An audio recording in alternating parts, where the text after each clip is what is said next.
Victoria police are still searching for a skateboarder who knocked down 2 tourists downtown yesterday. VicPD says the victims, a couple visiting from the lower mainland, suffered serious injuries. Investigators are now collecting surveillance video from the area, and they're hoping that will help them identify the skateboarder. But as CTV's Stephen Andrews shows us, police may consider launching the search at a local skateboarding park instead. Riding the wave, though concrete, is still a thrill for skateboarders. And the park in Vic West is a perfect place to practice tricks.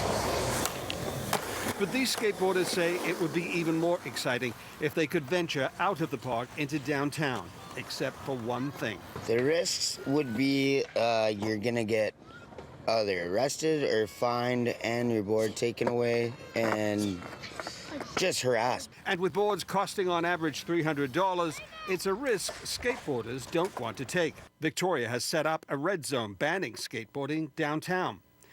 It's why most choose to carry their board through the red zone. Bylaw officers and police catching anyone riding a board in the zone can issue a skateboarder a ticket. And when skateboarders don't follow the rules, things can go terribly wrong, such as here at the corner of Government and View Street. A 57-year-old Coquitlam woman suffered serious facial injuries when she was knocked to the ground by a skateboarder.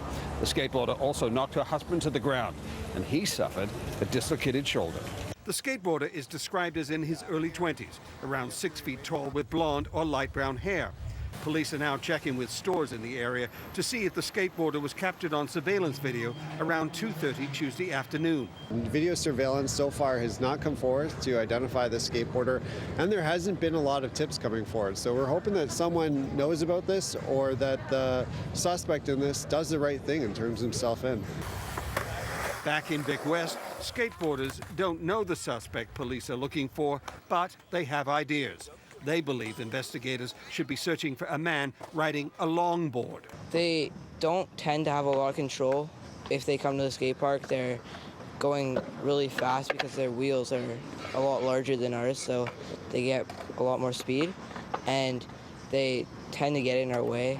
They're pretty much dangerous, if you ask me.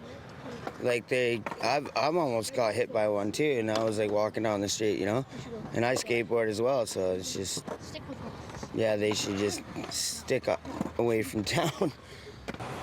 Meantime, Victoria Police wants to speak to you or anyone you know who owns a light green or lime skateboard. Stephen Andrews, CTV News, Victoria.